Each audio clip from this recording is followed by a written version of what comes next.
Well,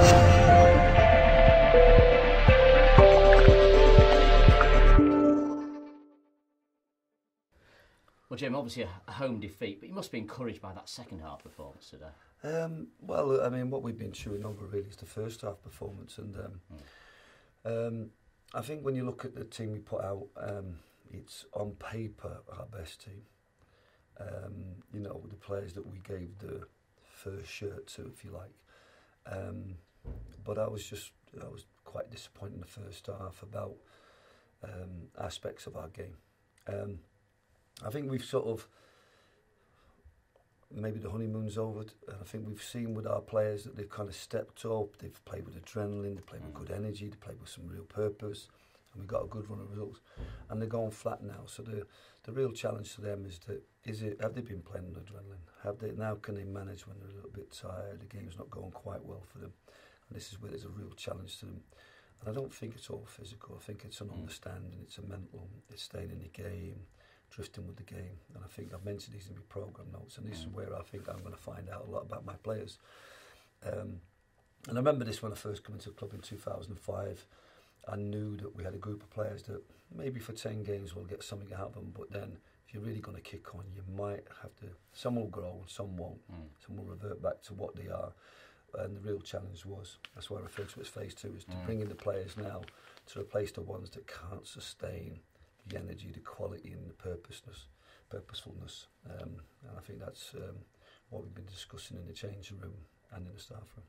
I don't know if it's any consolation, but Danny Searle said that is the best Aldershot have played this season.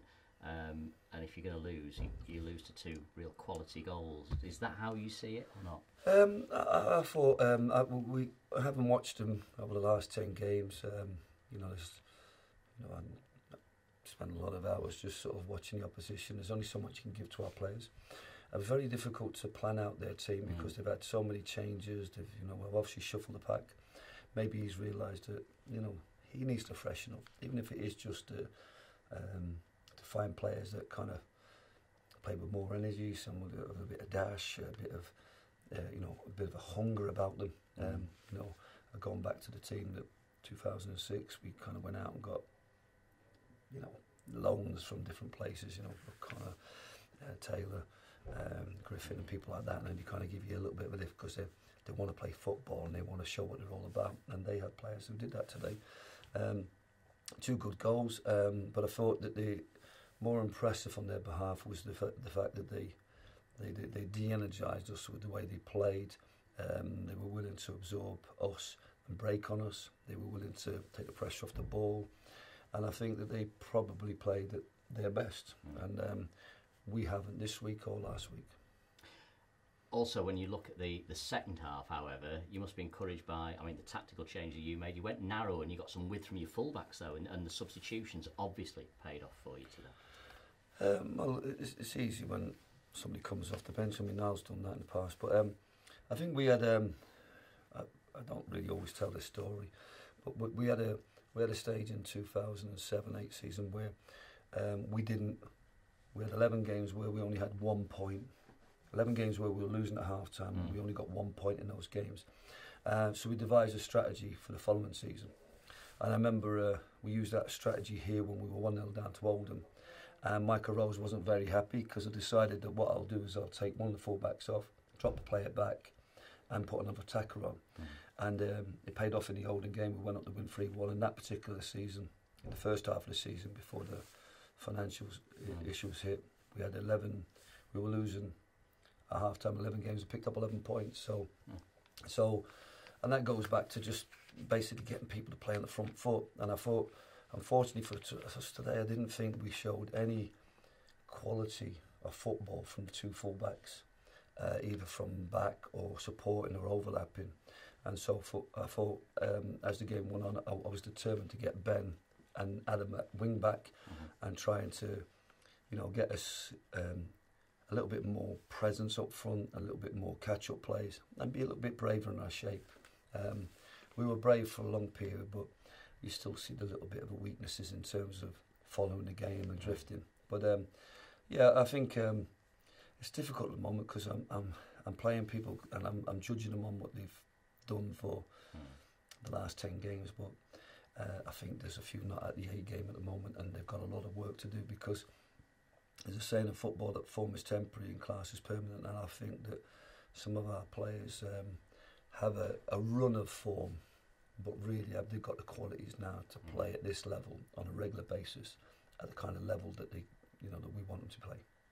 We needed bodies, and you've brought some in. Joe Leasley being one of them, his debut for County today. You said in your programme notes about Joe, he'd add significantly to the quality and the balance of your team. Did you see evidence of that today? I think it's hard to judge him on the first half, because I think we never really got a hold of the ball. I think he was trying to get in off his shape. He probably agrees, probably not as fit as he could be, because he's gone a little bit blunt.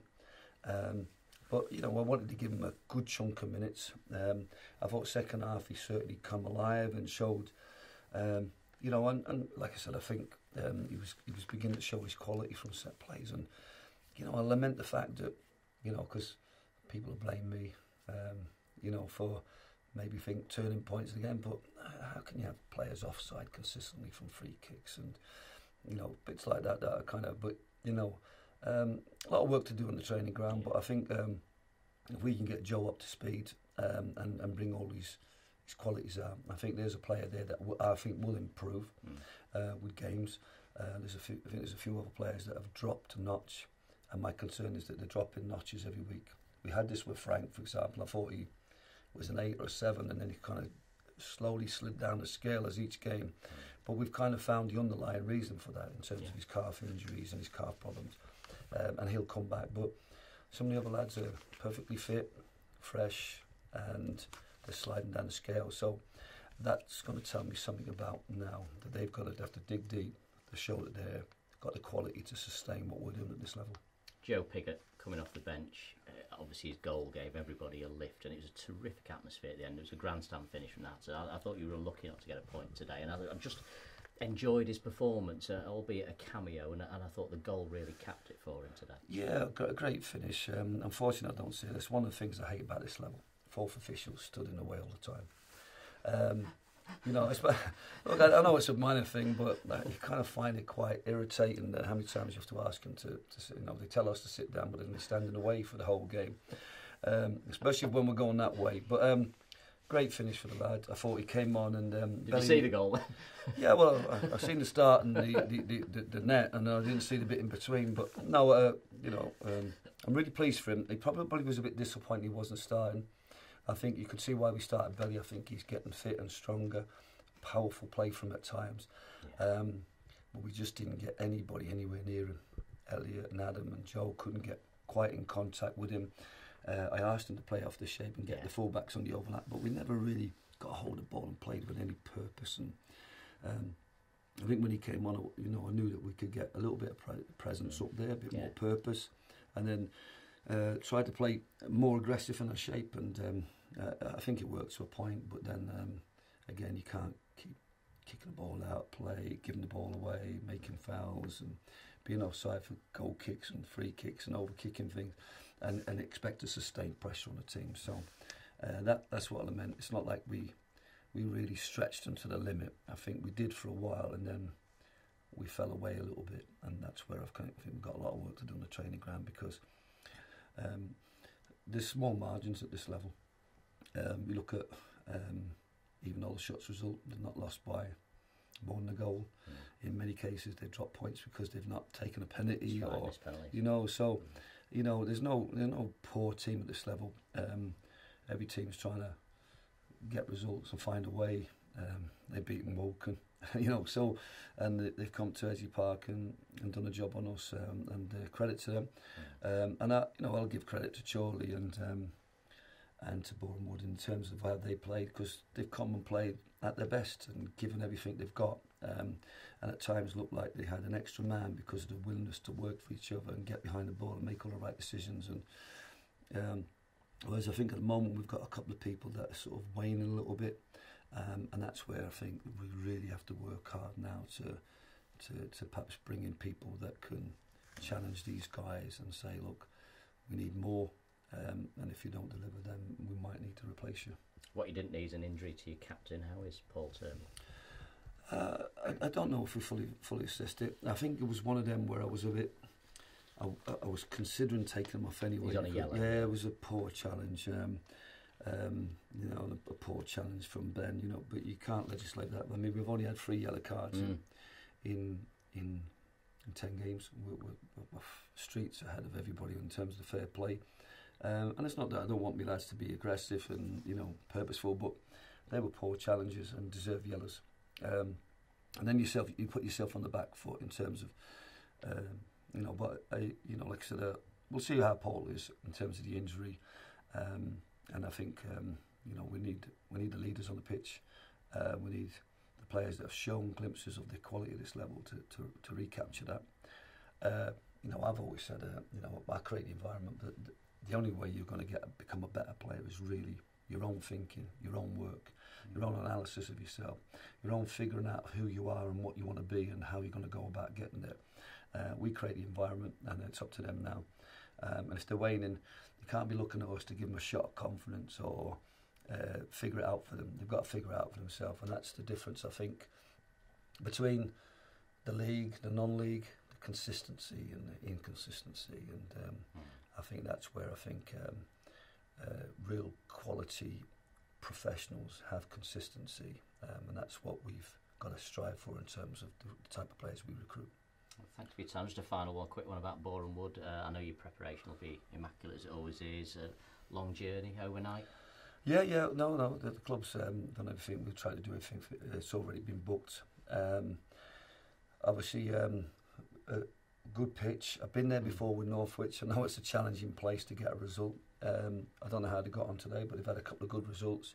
Trying to find a feet. You don't always know what you're going to get in terms of.